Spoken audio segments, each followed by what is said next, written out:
সরকার হাসিনার আমলের দুর্নীতিবাজদেরকে বিচারের আওতায় না এনে তাদেরকে পুরস্কৃত কীভাবে করছে দেখেন।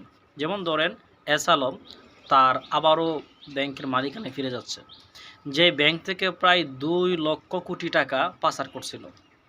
এখন এই ব্যাংকগুলোকে বাঁচানোর জন্য ইউনূস সরকার 35,000 কোটি টাকা সরকারের তহবিল থেকে দিয়েছিল এখানে। এখন যে এস আলম গ্রুপ 2 লক্ষ কোটি টাকা মানে প্রায় 6 থেকে 7টা পদ্মা সেতু তৈরি করার মতো টাকা এস আলম নিয়ে গেছে, বিএনপি সরকারের উচিত ছিল তাদেরকে এই পাচারের জন্য বিচারের আওতায় আনা। কিন্তু সরকার কি করলো? এটা না করে করলো উল্টাটা।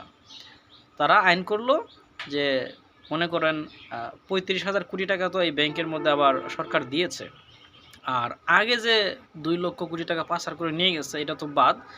এই 35,000 কোটি টাকা থেকে 7.5% যদি ওই ব্যাংকের মালিকানা যারা আছে তারা সরকারকে দেয়, তাহলে তারা আবারও তাদের ব্যাংকের মালিকানা ফিরে পাবে।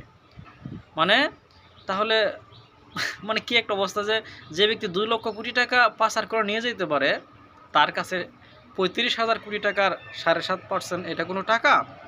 সে তো ওই টাকাটা দিয়ে তারপরে আবার 35,000 কোটি টাকার মালিক হয়ে গেল।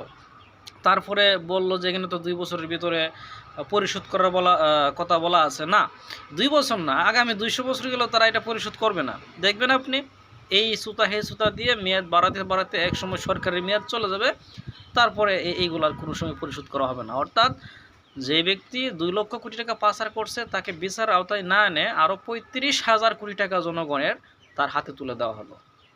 কার স্বার্থে বলেন? মানে এইটা করে আসলে কি বোঝাতে চাইল? তার মানে কি সরকার কোনো না কোনো দিক থেকে এস আলমের কাছে জিম্মি? এই এস আলম তো ছিল হাসিনার ডান হাত, তাহলে তাকে বিচারের আওতায় আনতে মানে আপনারা যদি দুর্নীতি সবার আগে বাংলাদেশ হয়, দুর্নীতি যদি প্রতিরোধ করতে চান, টাকা পাচার বন্ধ করতে চান, এটা কি তার নমুনা? কেন এস আলমকে বিচারের আওতায় আনা গেল না? আবার তার হাতেই সরকারের 35,000 কোটি টাকা তুলে দিতে হইল। হাসিনাও এটা মনে করতো যে জনগণ বোকা, কোনো কিছু বুঝে না, আর জনগণ কিন্তু সবই বুঝে।